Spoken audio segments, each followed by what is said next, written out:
Assalamualaikum warahmatullahi wabarakatuh. Ini materi lanjutan ya tentang penjadwalan proyek. Mudah-mudahan hanya 2 kali ini ya. Minggu kemarin kita sudah masuk tentang bagan balok ya atau bar chart ya. Kemudian kurva S. Nah ini yang ketiga, network planning atau metode jaringan kerja ya. Nah, kita lihat. Nah, berarti ini tugasnya untuk minggu depan ya. Jadi presentasi minggu depannya adalah metode jaringan kerja. Minggu ini kan kurva S ya.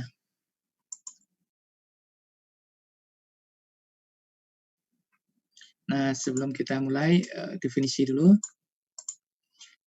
Network planning ya merupakan suatu representasi grafis ya.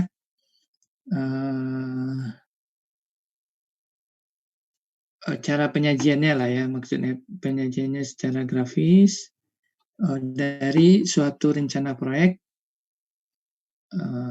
Sebetulnya tidak harus proyek ya, saya pikir kegiatan ya, dia berbasis kegiatan ya.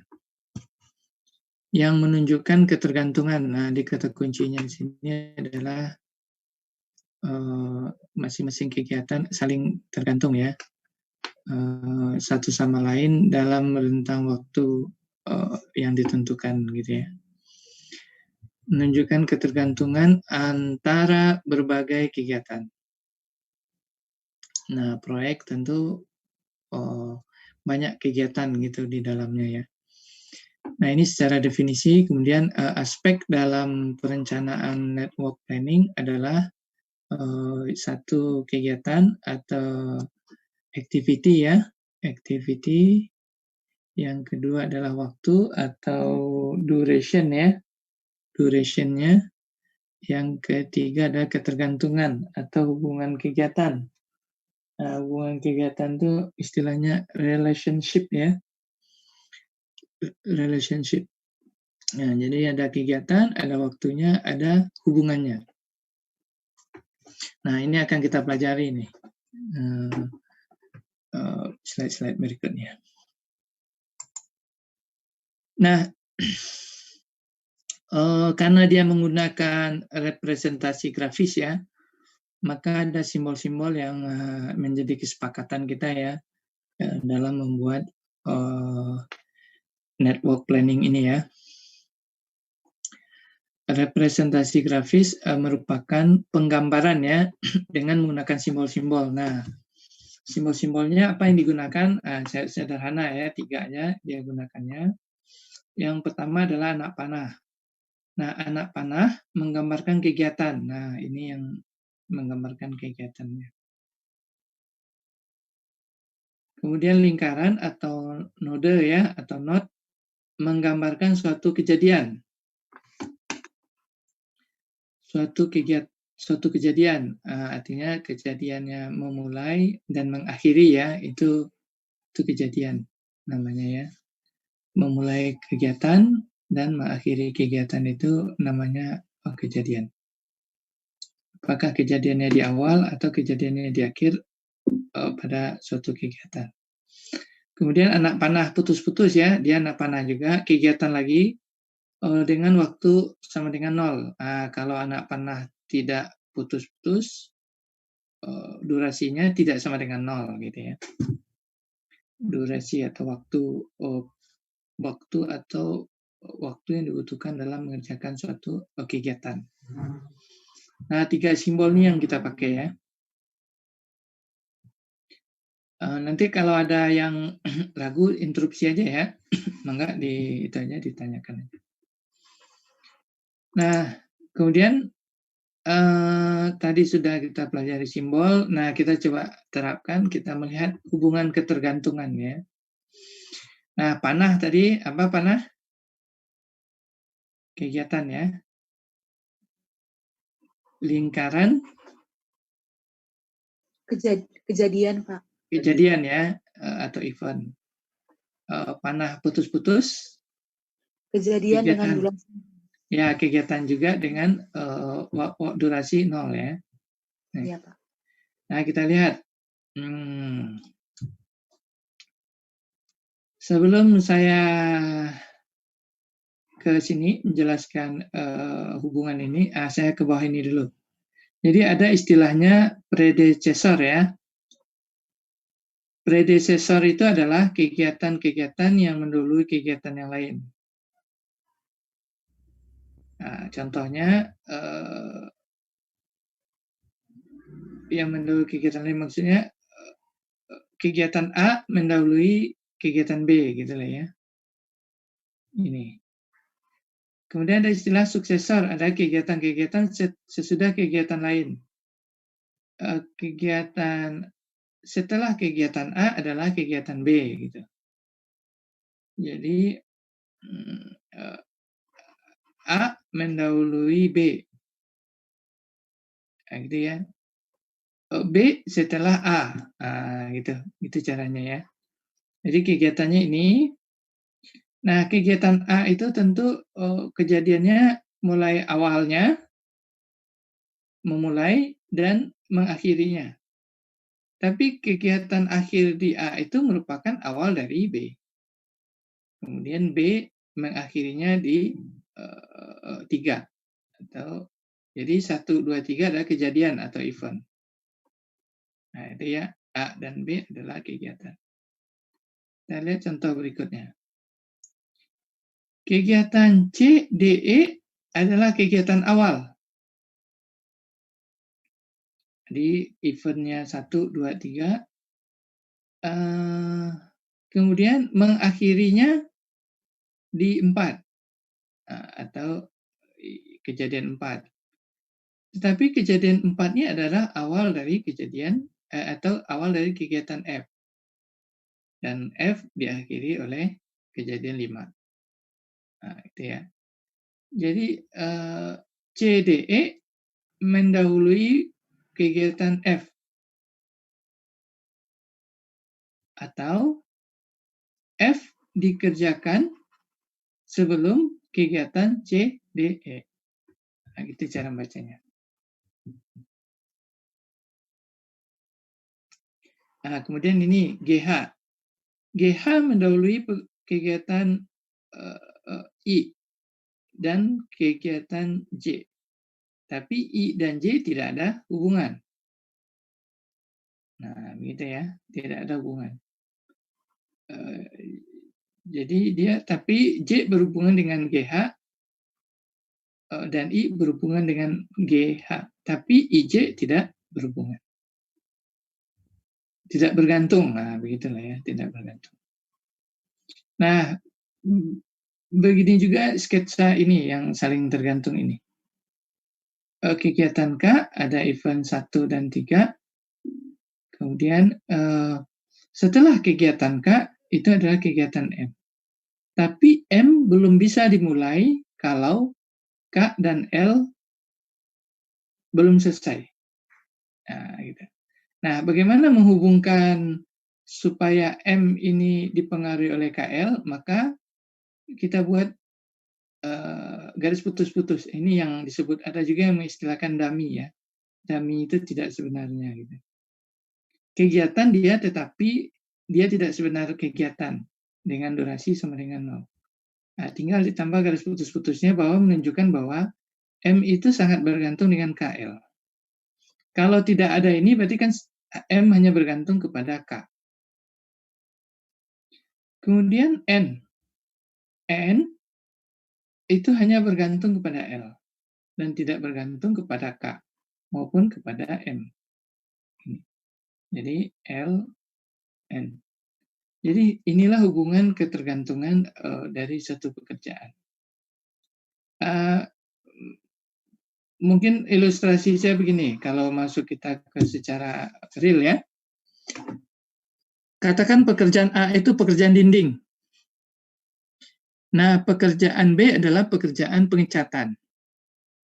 Setelah pekerjaan dinding selesai, maka baru kita bisa melakukan pekerjaan pengecatan gitu ya.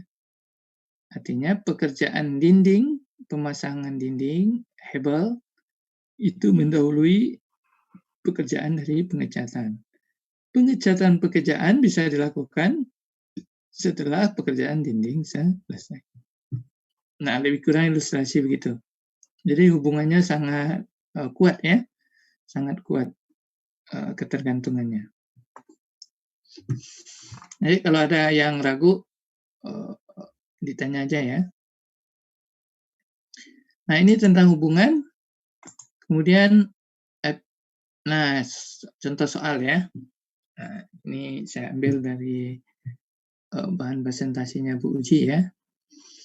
Soal, nah ini yang disebut dengan predecessor dan suksesor tadi. Kegiatan A, B, C adalah kegiatan bersama, artinya kegiatan yang sama-sama dimulai. Jadi dia terpisah gitu ya, sendiri-sendiri. Kegiatan A mendahului kegiatan D. Kegiatan B mendahului kegiatan E, F, dan G. Berarti predecessor untuk E, F, dan G adalah B gitu lah ya. Kegiatan C mendahului kegiatan G. Kegiatan D dan E mendahului kegiatan I dan J. Kegiatan F mendahului kegiatan I. Nah, ini ada yang kurang tadi waktu di kelas K1 ya, K2. Ini K1 ya. Nah, jadi saya tambahkan kegiatan G mendahului kegiatan J. Nah, dari soal ini kita bisa membuat hubungan ketergantungannya. Nah, ini dia. Kita tahu tadi kegiatan itu adalah anak panah, A, B, C, maaf. Ini ya, kegiatan bersama, arti sama-sama dimulai, A, B, C. Dimulai dalam event yang sama. Kemudian, maaf ke atas ya. Kegiatan A mendahului kegiatan D. Jadi A mendahului kegiatan D, berarti setelah A adalah D. Ini dia. Ini ke atas ya. Kegiatan B mendahului kegiatan E, F, dan G. E, F, dan G. B, E, F, G. E, F, G.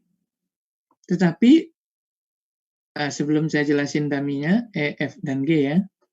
Saya ke atas lagi. Kegiatan C mendahului kegiatan G. C mendahului kegiatan G. C langsung ke G gitu ya. Tetapi G itu dipengaruhi oleh B itu adalah mendahului kegiatan E, F, dan G. Maka di sini terdapat satu kegiatan dummy atau garis putus-putus. Yang panahnya ke sini ya. Ya, panahnya gini ya. Nah, jadi dia kegiatan tetapi tidak memerlukan waktu. Tapi hanya dia bergantung kepada B. Itu ya, cara menerjemahkannya. Kemudian kegiatan D dan E mendahului kegiatan H dan J. H dan J didahului oleh D, E. H dan J. Tetapi yang paling bawahnya adalah kegiatan F mendahului kegiatan I. Kegiatan F mendahului kegiatan I ini ya. H dan J itu dipengaruhi oleh DE. Nah, coba kita lihat. Kemudian kegiatan G mendahului kegiatan J. Kegiatan G mendahului kegiatan J. Nih, G mendahului kegiatan J. Nah, di sini terdapat lagi dummy. Bahwa J itu dipengaruhi oleh D dan E. Berarti D, E, dan G gitu ya. Tapi setelah G itu langsung J. Nah, jadi membuatnya dummy. Tapi H hanya dipengaruhi D dan E. I hanya dipengaruhi oleh bergantung kepada F. Bergantung lah ya bahasanya. Kemudian HIJ pekerjaan akhir, maka eventnya event 8. Nah, ginilah cara membuat hubungan ketergantungan antara kegiatan. Nah, mungkin ada pertanyaan dulu sampai sini. Pak mau nanya, Pak. Ya, silakan, David. Kalau misalnya di sini kegiatan E dan F itu dipengaruhi oleh kegiatan C, dummy yang D1 ini bisa bekerja nggak sih, Pak? Oke, Lutfi. Tadi gimana, Lutfi? Misalnya kegiatan E dan F itu dipengaruhi kegiatan C, Pak. E dan F dipengaruhi oleh kegiatan C. Dipengaruhi oleh kegiatan B dan C ya? Iya, Pak. Berarti dia panahnya ke sini. Gitu maksud Lutfi? Ya, kan ada garis putus-putusnya, Pak. Ini bisa bekerja dua arah gitu nggak, Pak? Oke, bagus ya pertanyaannya ya.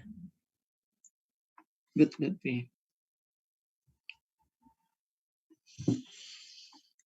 Bagus ya. Jadi mikir saya jadi Lutfi. Oke, pernahkah dua arah gitu ya? B dan C. Jadi dia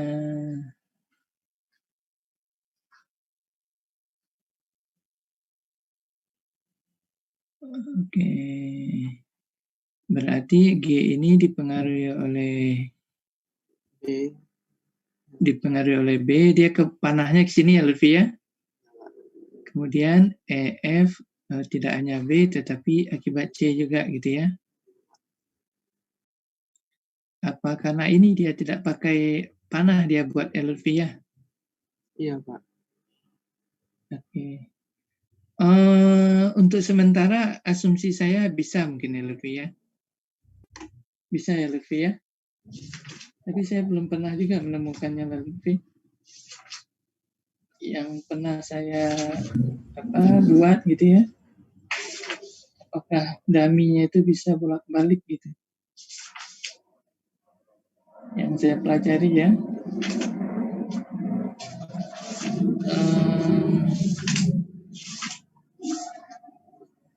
Tapi kalau itu dipengaruhi oleh suatu kegiatan kan bisa saja ya. Ya, asumsi kita bisa lebih. Jadi dia bisa bolak-balik ya, harusnya ya. Iya, Pak. Oke, good pertanyaannya saya pikir ya. Harusnya bisa, karena kan kegiatan itu saling mempengaruhi ya Lutfi ya. Konsep berpikirnya ya.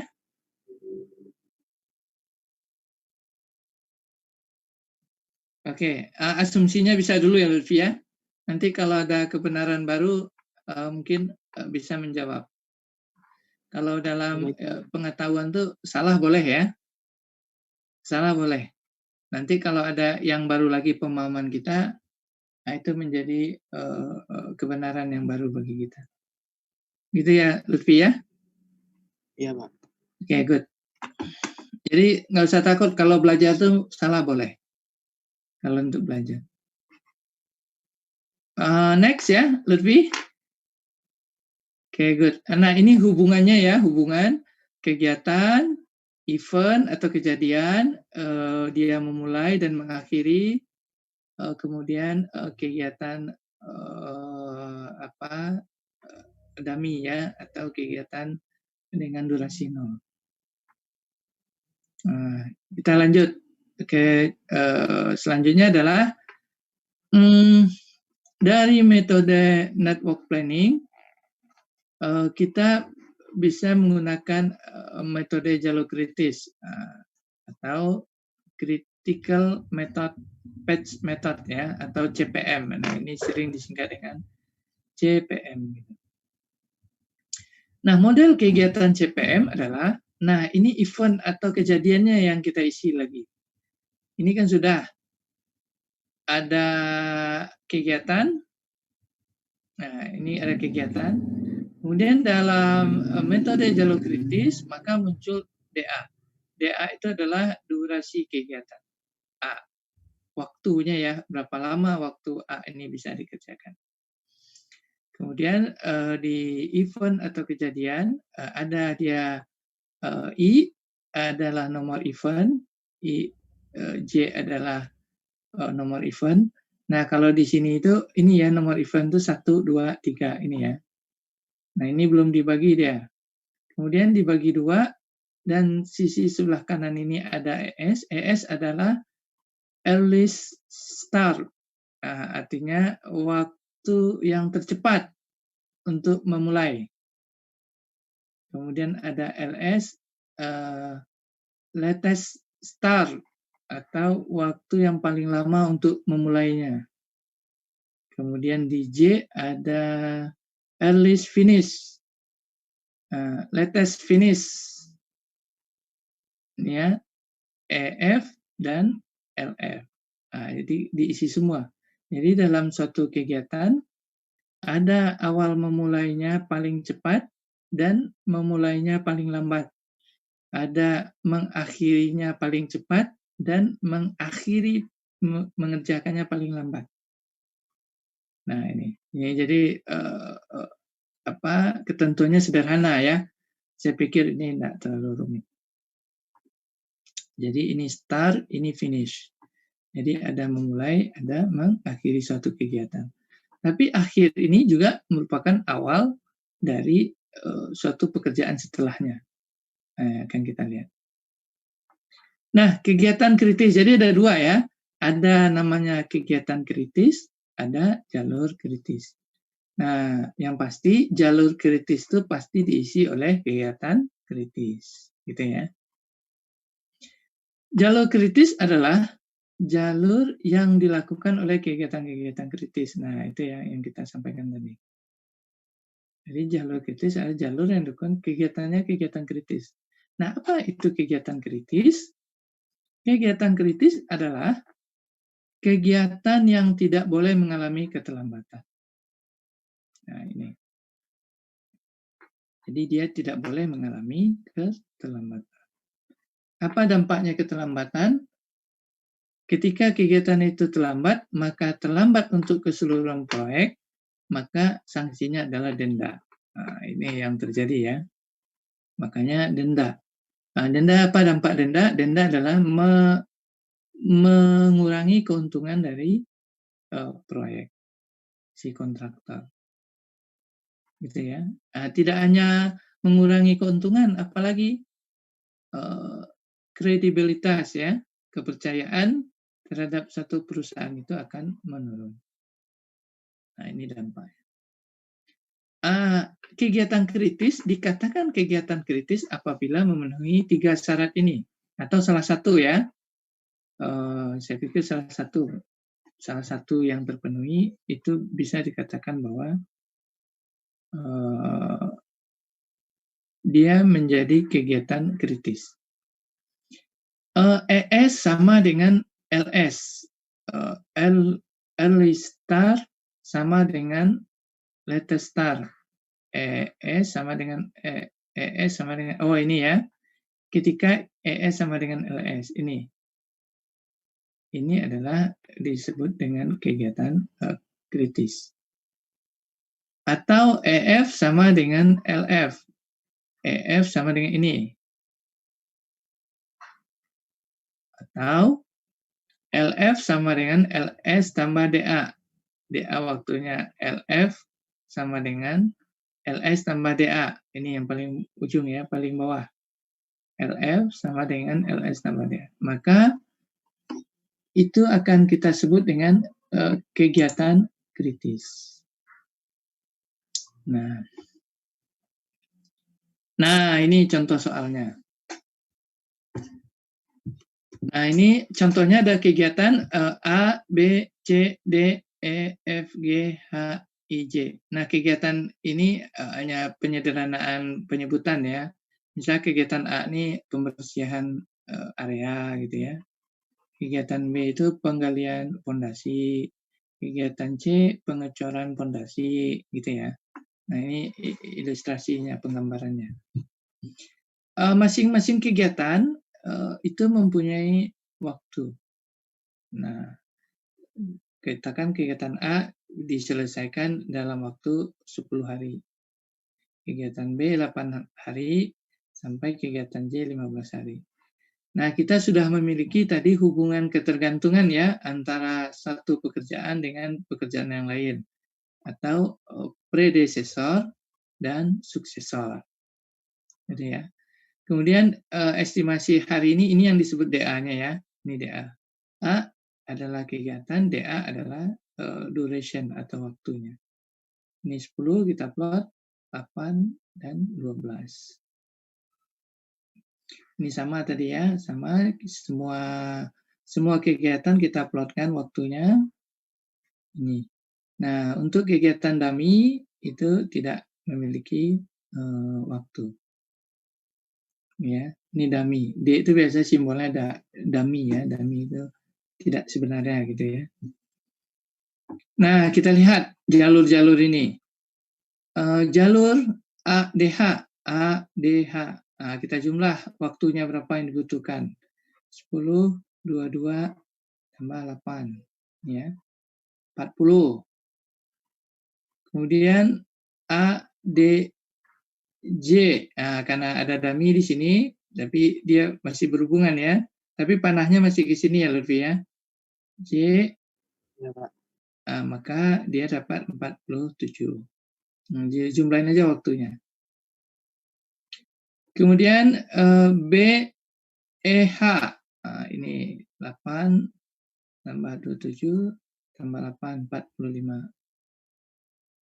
Kemudian BEJ, BEJ 8 tambah 27, 15, 50.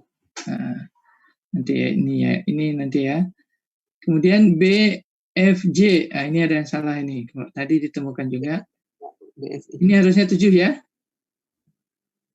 8 tambah 7 tambah 20. Hasilnya benar ya? Itu BFI, Pak, harusnya, Pak. Oh ya, maaf. Benar, Lutfi. BFI, good. Ini ya, I. Ini I, ini 7 ya Lutfi ya? Iya, Pak. Hasilnya 35. Oke, good. Kemudian BG, dia ke bawah karena ada dummy. BGJ. Dia dummy ini membuat jalur ya. Jadi membuat jalur, bahwa itu ada jalur gitu. 8, 15, 15, 35. Nah, jalur CGJ. CGJ. 12, 15, 15, 42. Nah, maka yang paling besar adalah jalur kritis. Nah, ini. Kenapa? Melebihi dari waktu 50, maka proyek akan terlambat. Gitu ya. Proyek akan terlambat. Karena batasannya adalah 50 hari dalam mengerjakan proyeknya. Nah, itu gunanya kita mengetahui jalur kritis ini. Kalau kegiatan berarti B, E, dan J itu adalah kegiatan kritis. Nah, gitu, karena dia berada di jalur kritis. Gitu. Jadi kalau tertunda 8 hari, udah lewat. Ini ketunda semua. Jadi ini harus maksimal 8 hari, 27 hari, dan 15 hari. Nah, bagaimana dengan ini? Jalur ADH misalnya, ADH 40. Tertunda ini menjadi 10 hari. 10 masih 42. Nah, nggak apa-apa kan? Nah, gitu caranya ya. Nanti kita lihat lebih detail. Oke, kalau ada pertanyaan langsung ya. Atau ada dulu pertanyaan? Berarti untuk satu skema ini untuk satu jenis pekerjaan aja, Pak. Misalnya pekerjaan pembuatan struktur kolom gitu, Pak. Atau untuk keseluruhan proyeknya ini, Pak? Untuk seluruh proyek, Lutfi. Good ya. Jadi ini network planning ini untuk seluruh proyek.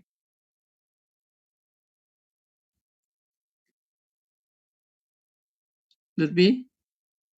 Iya, Pak. Ya, untuk seluruh proyek. Good ya.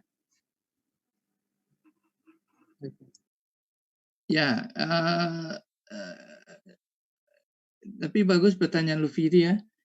Kayak pekerjaan beton. Katakanlah D itu adalah pekerjaan beton ya Lutfi. Iya, Pak. Kemudian beton itu sendiri ada pemasang backisting, benar? Iya. Ada pembesian. Pengecoran. Ada pengecoran, good. Nah, tentu dia di dalam ini harus di-cut-nya ya. Kalau menurut saya pemikiran bagus ya, dibuat kayak net jaringan yang kecil-kecilnya ya. Tapi tentu dia diikat oleh waktunya ini. Nah, tetapi dalam hal ini adalah dia project, jadi keseluruhan semua kegiatan gitu ya, yang untuk ini. Oke, jadi pemikiran bagus juga itu pertanyaannya tadi. Tapi dalam konteks kita ini keseluruhan ya. Oke. Next, bagaimana cara membuat algoritma jalur kritis gitu ya. Nah, sekarang kita mulai cara mengisi-ngisinya. Tadi kita sudah mengenal event itu dibagi 3, ada nomor event, kemudian ada ES, ada LS, ada EF, dan ada LF. Nah, kita mulai sekarang cara menghitung nilai ES dan EF. Nah, kita lihat dulu ya ketentuannya. Cara menghitungnya adalah yang pertama ada perhitungan maju. Nah, nanti ada perhitungan maju, yang kedua ada perhitungan mundur. Dalam mengidentifikasi jalur kritis, dipakai suatu cara yang disebut hitungan maju dengan aturan-aturan yang berlaku sebagai berikut. Kecuali kegiatan awal ya, berarti kegiatan awal itu inilah ya. Ini kegiatan awal kan? Kalau kegiatan kan ini A, B, C gitu ya. Maka suatu kegiatan baru dapat dimulai bila kegiatan yang mendahulunya atau predecessor telah selesai. Nah, gitu ya. Berarti kayak tadi pekerjaan D bisa dimulai kalau A-nya selesai. B, waktu paling awal suatu kegiatan adalah 0. Nah, waktu paling awal berarti A, B, C waktu paling awalnya 0 gitu ya, dia dimulai dari 0. Waktu selesai paling awal, suatu waktu selesai ya, ini waktu selesai paling awal suatu kegiatan adalah sama dengan waktu mulai paling awal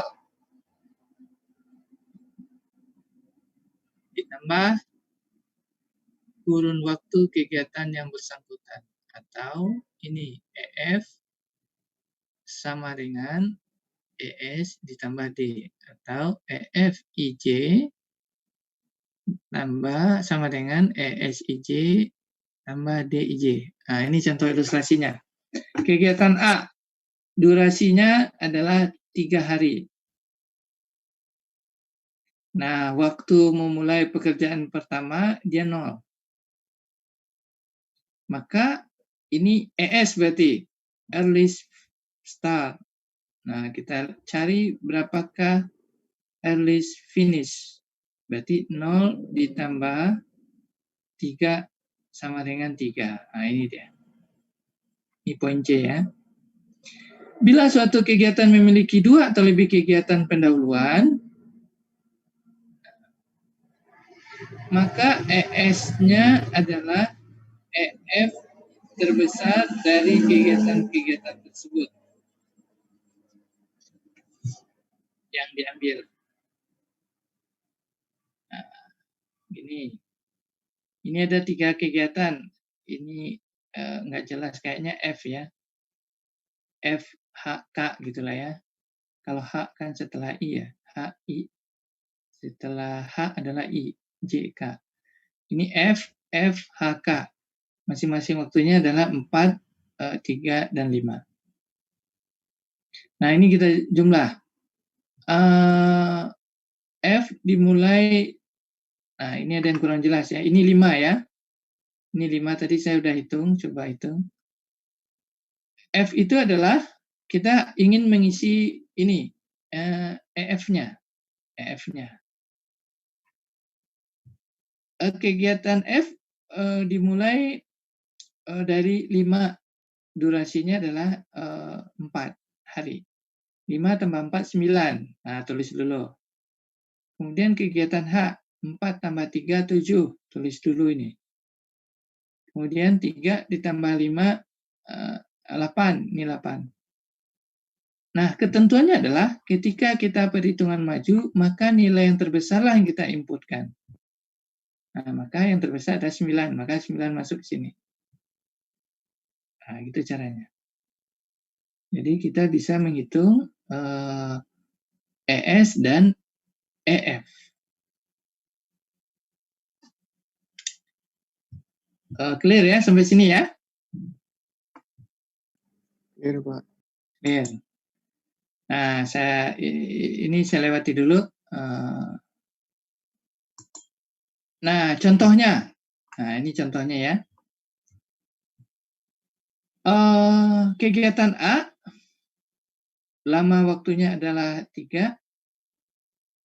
Kemudian kita mulai dari 0. 0 tambah 3, 3. Nah, ini ya. Kemudian kegiatan B, waktunya 3. Maka 3 tambah 3 adalah 6. Dia diakhiri 6 hari. Kemudian C, 3 tambah 5 adalah 8. Nah, sampai di sini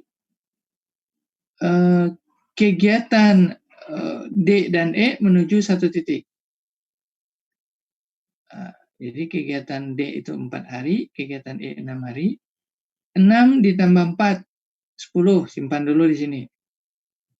8 ditambah 6, 14, simpan dulu. Ambil yang terbesar, maka dia 14.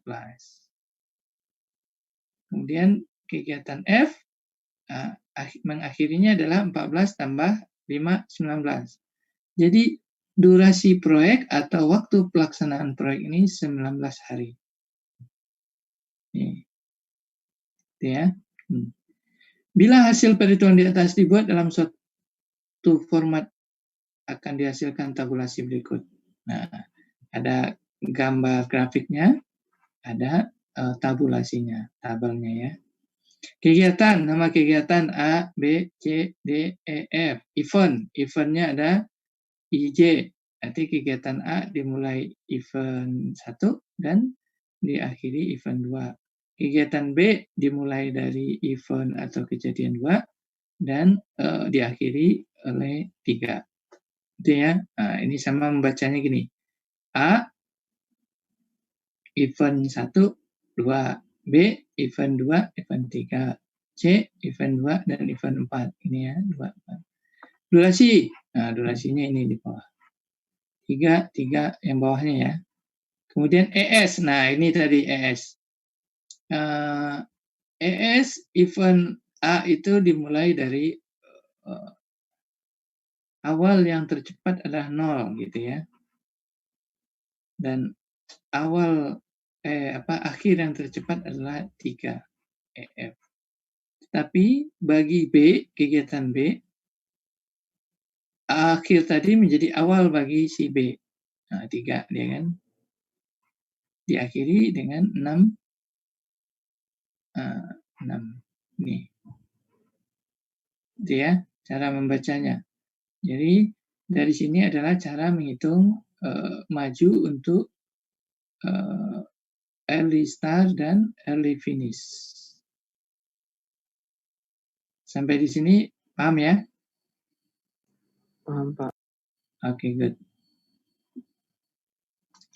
Nah, sekarang perhitungan mundur. Perhitungan mundur ini kita akan mengisi yang kosong-kosong ini. Nah, ini. Ini adalah latest start dan latest finish. Kita lihat. Kita lihat ketentuannya dulu ya. Perhitungan mundur dimaksudkan untuk mengetahui waktu atau tanggal paling akhir kita masih dapat memulai dan mengakhiri kegiatan, tanpa menunda kurun waktu penyelesaian proyek secara keseluruhan yang telah dihasilkan dari perhitungan maju. Nah, aturan yang berlaku dalam perhitungan mundur adalah sebagai berikut. Hitungan mundur dimulai dari ujung kanan, artinya dari pekerjaan selesainya ya, yaitu dari hari terakhir penyelesaian proyek suatu jaringan kerja. Nah, dimulai dari sini ya, di paling kanan. Dari terakhir. Waktu mulai paling akhir suatu kegiatan adalah sama dengan waktu selesai paling akhir. Ini dikurangi kurun waktu atau kegiatan durasi yang bersangkutan. Nah, artinya LS, ini LS di sini ya, ini ES ya. LS sama dengan LF dikurang duration atau D. Sini dia. 3 dikurang 3, 0 gitu ya. Nah, bila suatu kegiatan memiliki 2 atau lebih kegiatan berikutnya, maka waktu paling akhir LF kegiatan tersebut adalah sama dengan waktu mulai paling akhir LS kegiatan berikut yang terkecil. Nah, kita coba lihat. Nah, kita kan menghitung yang di bawah-bawahnya nih, bagian ini ya, LS. Nah, kan kita menghitung waktu mulai paling akhirnya. Tetapi ada 3 dia. Yang kegiatan D, E, G itu memulainya dari kegiatan 3 buah kegiatan. Nah, caranya bagaimana? Yang kegiatan D kita kurang, 8 dikurang 3, 5 gitu ya. 9 dikurang 5, 4. 12 dikurang 4, 8. Maka ambil nilai yang terkecilnya adalah 4. Maka 4 masuk sini. Nah, itu caranya. Nah, kita lihat contoh soal. Nah, ini. Kita memulai dari event yang terakhir, paling kanan. Maka ini kan EF ya, earliest finish. Nah, ini adalah latest finish. Ini sama, 19, 19. Nah, baru mundur kita. 19 dikurang 5, 14. Ini dia.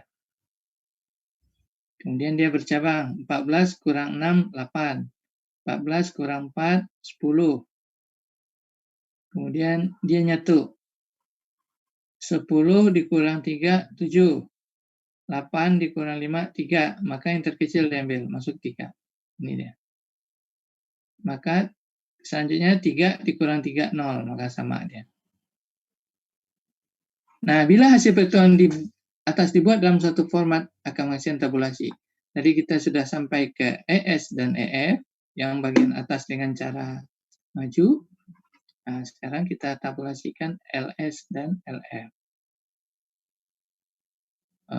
Jadi kegiatan paling lambat memulainya, dan ini kegiatan paling lambat mengakhirinya. Kegiatan A, misalnya kegiatan A. Nah, ini 0, LS-nya, LF-nya 3. Ini dalam bentuk tabulasinya. Saya nanti tugasnya buat juga tabulasinya di samping grafik ini, buat tabulasinya. Nah, sekarang kita ambil metode CPM, Critical Path Methods ya. Jadi critical, kegiatan yang disebut critical itu kegiatan, tadi ada 3 ketentuan ya, yang ES dan LS-nya sama,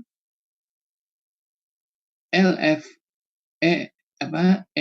dan LF-nya sama, dan LF sama dengan LS tambah D. Nah, ini. Nah, kalau kita lihat dari sini, maka jalur kritis ini adalah kegiatan A, kegiatan C, kegiatan E, dan kegiatan F.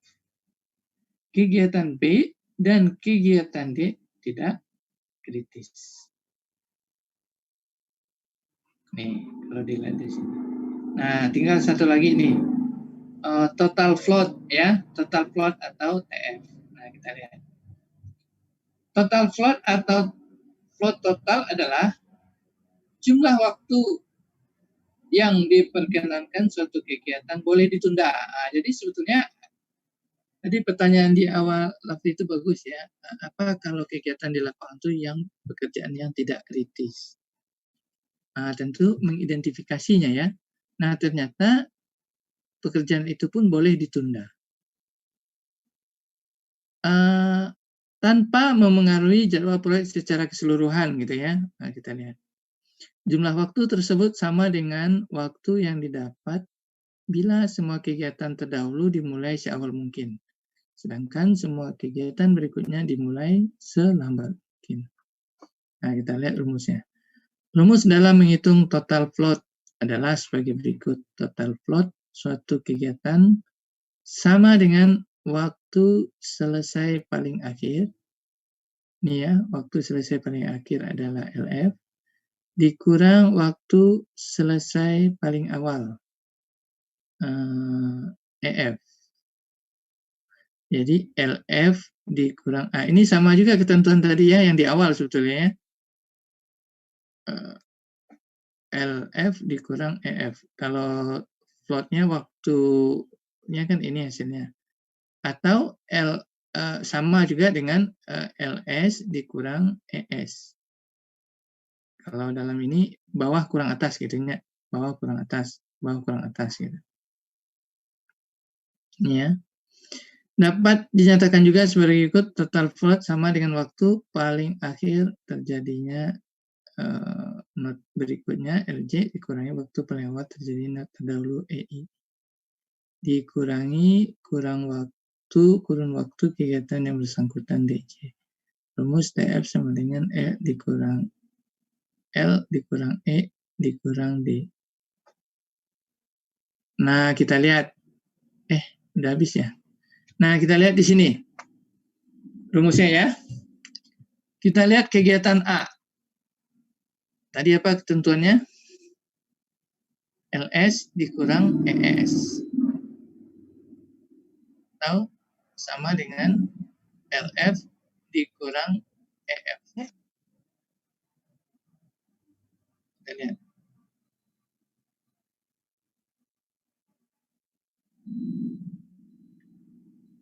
LS dikurang ES, 0 dikurang 0. 0 ya. Iya, Pak. LF dikurang EF, 0 ini, TF-nya 0. Jadi ini nggak ada waktu untuk menunda. Nah, itu maksudnya. Yang sekarang LS dikurang ES, 3 dikurang 3, 0. Tetapi LF dikurang EF-nya 10 kurang 6, 4. Nah, 4 TF-nya. Masih ada waktu tundanya 4 hari. Ini 4 dikurang 4, 0. 8 dikurang 8, 0, 0. 10 dikurang 4, 10 kurang 6, 4. 14 kurang 14, 0. Nah, berarti TF-nya adalah 4. 8 kurang 8, 0. 14 kurang 14, 0. Berarti 0. 14 kurang 14, 19 kurang 19, 0. Dari kolom TF di atas dapat dilihat kegiatan kritis. Nah, kegiatan kritis adalah kegiatan ya A, C, E, F dengan nilai TF sama dengan 0. Berarti kegiatan kritis A, C, E, F. Dan juga dia menjadi jalur kritis. Nah, gitu cara mencarinya. Jadi tabulasinya begini buatnya. Ada ES, EF, LS, LEF, dan TF. Buat kegiatan kritis dan jalur kritis. Nah, demikian teori-teorinya. Nah, PR-nya apa? Cari suatu proyek, buatlah metode network planning. Sampai menentukan kegiatan kritis dan jalur kritis. Nah, demikian materinya. Mungkin kita ambil waktu untuk diskusi. Silakan kalau ada yang ragu. Bapak mau nanya lagi, Pak, maaf, Pak. Ya, silakan. Tadi yang total float itu selisih yang paling maksimum ya, Pak, antara keduanya tadi, Pak? Ya, bagus, Lutfi, ya, benar. Yang ini ya, Antara kedua tadi ya, kalau masih ada waktu dia, inilah total float ya Lutfi ya.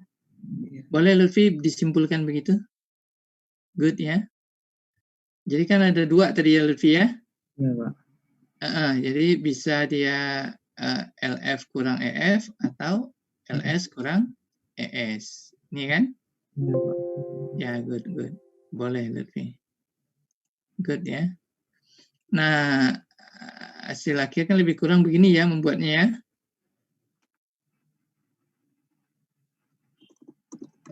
Berarti kan tadi udah disebutkan bahwa kegiatan kritisnya adalah A, C, E, dan F. Ini kan sama-sama semua nih.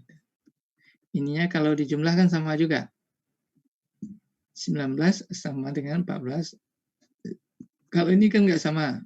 14, ini nggak sama kan.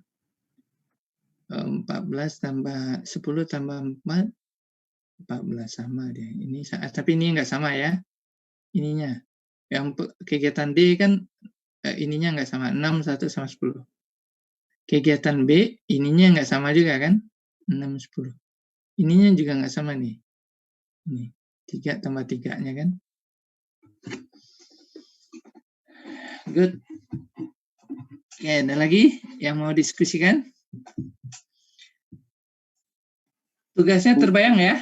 Cari suatu proyek, ambil kegiatan-kegiatannya, masing-masing uraian pekerjaan atau pekerjaan kalau istilahnya ya, waktunya berapa, kemudian dari waktu buat hubungan ketergantungannya, dan dari ketergantungan itu ditentukan oleh predesesor ya, pekerjaan yang mendahulunya dan pekerjaan setelahnya, suksesor, kemudian waktu, kemudian baru dibuat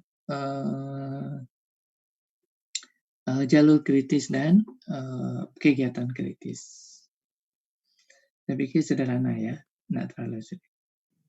Berarti ini buatnya dari yang tugas kemarin ya Pak, dari proyek yang kemarin buat praktikum. Nah, saran saya ya, lebih bagus begitu. Jadi satu proyek kita bisa menyelesaikan. Good.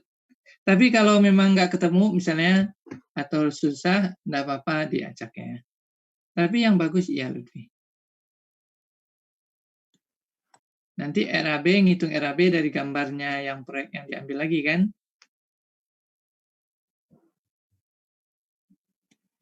Ya, bagus begitu. Pak, maaf mau bertanya. Ya, Afta. Kalau ini tuh berarti bersangkutan dengan yang tugas untuk praktikum besok, apa ini juga untuk praktikum besok atau bagaimana? Yang ini untuk minggu depan. Nah, jadi belum kita bahas untuk minggu ini ya. Maaf Pak, berarti untuk praktikum besok hanya masih tugas yang kemarin ya Pak? Masih tugas yang kemarin, benar sekali. Terima kasih Pak. Iya, Afta. Ya. Tapi boleh di proyek yang sama gitu ya, saya kayak pertanyaan Lutfi tadi. Ya, bagusnya iya, kalau menurut saya bagusnya iya. Jadi satu proyek kita otak-atik penjadwalannya kan sampai RAB. Sampai pengendaliannya bagaimana nanti.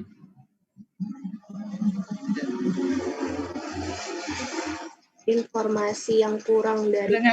Kedengaran bunyi pesawat tadi? Kedengaran Pak. Saya dekat Atang Sanjaya rumahnya ya. Jadi lintasan Atang Sanjaya itu pas kalau ada pesawat mau take off sama landing itu di atas rumah. Di C4 ya. Di C4. Oke, apalagi ada tadi ada Afta? Abiyu Pak mau nanya Pak. Oh ya, Abiyu, mangga Abiyu. Tadi masih belum paham sih Pak, apa sih yang kalau maju itu milih yang besar, kalau yang mundur itu milih yang kecil itu. Kenapa ya Pak ya alasannya? Oh iya benar, good. Ini metode ya. Metode ya. Ntar coba kita logikakan ya. Alasannya ya, saya juga belum paham. Kita coba sama-sama ini melogikakan. Kalau dia maju, kan ngitung ES ini ya, yang terbesar diambil. Paham saya. Kenapa harus yang terbesar? Nah, ini. Logikanya ya, ABU ya. Mungkin saya ingin berlogika. Berarti kita memberikan rentang yang lebih panjang di sini. Kan hasil akhir kan? Kan kalau dari penjumlahan ini yang terbesar, berarti kita memberikan faktor keamanan dalam mengerjakannya. Nah, itulah logikanya. Kalau menurut saya ya. Maka di awal adalah yang terbesar saja kan, yang atas ini. Karena ujung ini memberikan yang terbesar nanti. Sehingga pada saat kita ini 19, berarti yang di bawahnya kan mesti mengikut 19. Berarti kalau kita ambil yang terkecil, ini kan sempit banget. Jadi kita nggak leluasa mengerjakan proyek. Sementara proyek itu sendiri kan faktor yang mempengaruhinya sangat banyak. Kita udah belajar kemarin ya tentang apa namanya waktu yang tersedia, waktu yang diperlukan, kemudian kondisi lingkungan kan, waktu yang terbuang, waktu libur, nah itu. Jadi memperhitungkan itu logika sederhananya menurut saya. Tapi saya nggak pernah baca itu juga ya. Tapi dengan pertanyaan Abi ini keluar logika kita ya. Jadi yang terbesar diambil karena dia akan menentukan di sini. Nah, ketika dia mundur 19, kita ambil yang paling kecil. Nah, supaya apa? Supaya kita tidak terlalu tergesa-gesa untuk mengerjakannya. Atau paling lambat itu kita harus ketat memulai pekerjaannya. Gitulah logika kalau menurut saya. Tapi logika yang pertama aja kita pakai ya, yang terbesar, karena untuk menentukan ujung ini. Gitu, Abi. Tapi kalau metodenya kan sesuai dengan caranya ini ya, hitungannya tadi ada nih kan. Ini Abi ya, nih, berhitung maju. Tapi logikanya saya pikir begitu. Masuk sih. Gimana Abi? Ada yang terpikir lagi? Iya sih Pak. Ya paling. Iya benar ya? Iya kayaknya gitu sih Pak. Ya benar, setuju saya. Kalau masuk dalam logika berarti dari pendapat kita ya. Nah, ada yang terlintas yang lain nggak? Saya ini lagi sih Pak, sebenarnya ada kayak macam data apa yang CPM kayak gini. Tapi itu ada data nilai TF, ada nilai FF. Nilai FF itu apa ya Pak ya? Oh, FF ya? Oke, good. Apa karena simbol aja ya? Di ABU apa FF? Di buku saya FF itu free float, Pak. Oh ya, free float, variasi float ya? Suatu kegiatan ya? Oh, baik. Oh, bagus ya. Free float, waktu tenggang maksimum di mana suatu kegiatan boleh terlambat tanpa menunda penyelesaian suatu kegiatan ya, Lutfi ya? ABU ya? Ya, mangga nanti dikembangkan. Betul, bagus sekali. Ini saya juga megang buku manajemen proyek ya. Bagus, ada EF. Di ABU ada IF.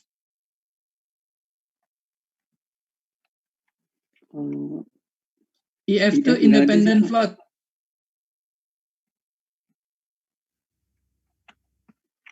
Independent float.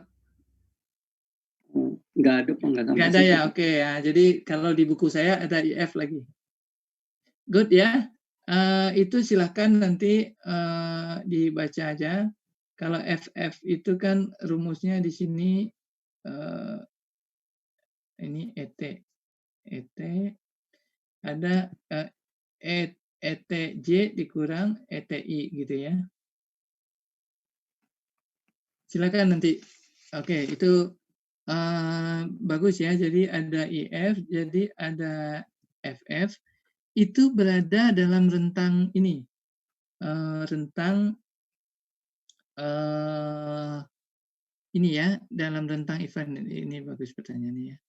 Ini dalam rentang ini ya, dalam rentang kegiatan, suatu kegiatan. Silakan nanti dibaca. Kalau TF kan rumusnya tadi kita udah tahu bahwa ini dikurang ini ya. ini dikurang ini, LS dikurang ES, kemudian LF dikurang EF. Nah, kalau EF adalah, jadi ada if lagi tuh, independent float ya, independent float.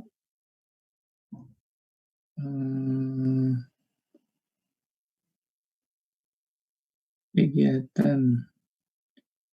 Jadi bisa dipelajari di sini ya. Silakan aja untuk pengembangannya Abiyu ya. Bagus saya pikir. Jadi ada tabel ini ya. Mungkin jika berkenan saya coba lihatin ininya ya. Jelas nggak ya? Nah, saya pegang buku. Nanti adik-adik bisa, nggak kelihatan tapi ya. Maaf, kameranya salah. Nggak kelihatan ya. Hani, nggak kelihatan Hani ya? Ini buku saya.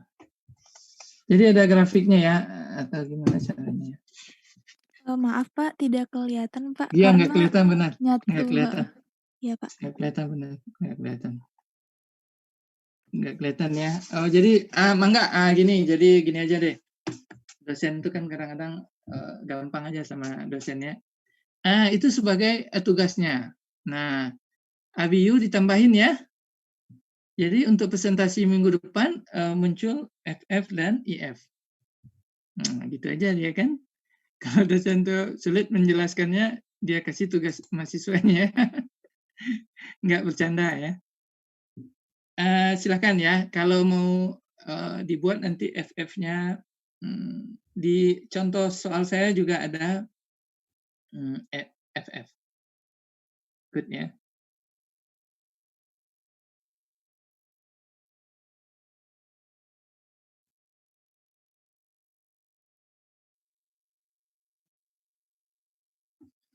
Oke.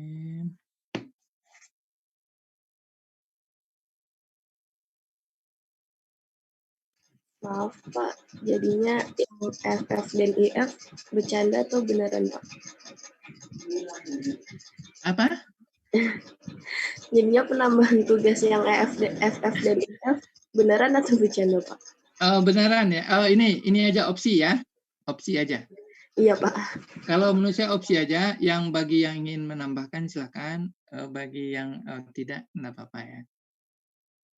Ya, kalau di buku ada IF dan ada FF. Bagus ya pertanyaan apa Abiyu ya. Karena Abiyu megang buku ya. Bisa ada juga.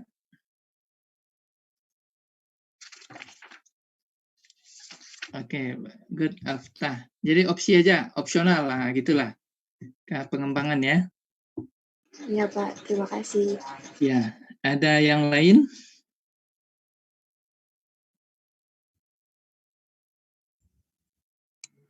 Cukup Pak. Cukup ya? Oke, good. Nah, cukup ya. Bagus ya diskusi kita yang lebih berkembang. Bagus karena memang sumber itu sudah kita miliki ya. Mungkin dengan bahan saya pikir di internet lebih bagus-bagus atau materi-materinya ya Hani ya. Nah, tinggal kita bagaimana mendiskusikannya berkelompok, mendiskusikannya bersama-sama kita ya, gitu ya.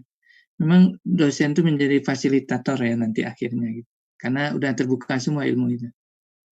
Bukan sesuatu yang dosen itu bukan simbol yang mengetahui semua, tapi sebagai fasilitator. Nah, fasilitator itu adik-adik paham mungkin ya, memfasilitasi saja proses belajar kan. Yang belajar itu adalah student atau mahasiswanya ya. Oke, kalau tidak saya Hani ada pertanyaan nih? Nggak ada Pak, cukup jelas. Nggak ada ya?